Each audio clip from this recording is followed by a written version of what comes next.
আসসালামু আলাইকুম রহমতুল্লাহি ওবারাকাতুহ। ফাতেমা রোকেয়া সেন্টার থেকে আমার সকল ভাই এবং বোনদেরকে জানাচ্ছি আন্তরিক শুভেচ্ছা এবং মোবারকবাদ।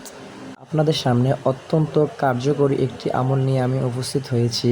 আপনারা অলরেডি বুঝতেই পারতেছেন যে কোন বিষয়ে আজকে আলোচনা করা হবে। আজকে আমি ভিন্ন রকমের একটি আমল আপনাদেরকে দেব।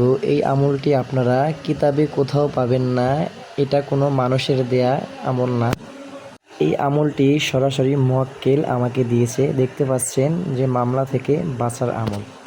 এর আগে বলে নেই, যত প্রকারের আমল, যত প্রকারের তদবির তাবিজ আপনারা ব্যবহার করেন না কেন, একমাত্র আল্লাহ তাআলার উপরে ভরসা রাখতে হবে এবং সব কিছুর মালিক আল্লাহ তাআলাই সমস্ত কিছুর সমাধান করবে।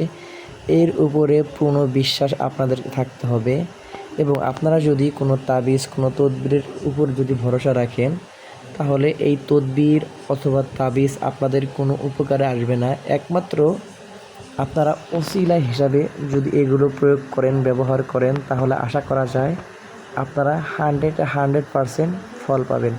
আর যদি পূর্ণ বিশ্বাস আপনাদের তাবিজের উপরেই থাকে, তাহলে এই তাবিজ দ্বারা আপনারা কখনোই ফল পাবেন না। তাই বন্ধুরা, আমি আপনাদেরকে আজকে এই আমলটি কীভাবে করবেন আমি শিখিয়ে দেব। এই আমলটি হচ্ছে মামলা থেকে বাঁচার আমল। আমি আবারও বলছি, এই আমলটি আপনারা কোনো কিতাবে পাবেন না, কোনো বইয়ে পাবেন না। তো এই আমলটি সরাসরি মুওয়াক্কিল থেকে নেয়া, মুওয়াক্কিল এই আমলটি দিয়েছে। তো আপনারা এই আমলটি করবেন। সর্বপ্রথম আপনারা ইস্তেগফার 11 বার, দুরূদ ইব্রাহিম 11 বার পাঠ করবেন। এরপরে আপনারা জাফরান কালি দ্বারা এই তাবিজটি লিখবেন। লেখার পরে যাদের যাদের নামে মামলা আছে তাদের নাম, তাদের বাবা মায়ের নাম এক এক করে নিচে আপনারা লিখবেন। এরপরে এই তাবিজটিকে আপনারা আপনাদের ঘরের এক কোণে পাথর চাপা দিয়ে রাখবেন। অর্থাৎ ভারী কিছু জিনিস দ্বারা এই তাবিজটিকে আপনারা রেখে দেবেন, যাতে এই তাবিজটি ভারী কোনো জিনিসের নিচে থাকে।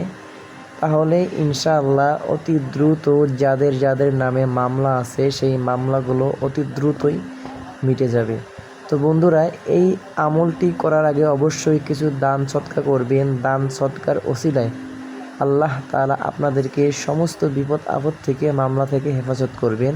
তো বন্ধুরা, ভিডিওটি কেমন লাগলো অবশ্যই কমেন্টে জানাবেন এবং চ্যানেলটিকে আপনারা অবশ্যই সাবস্ক্রাইব করবেন।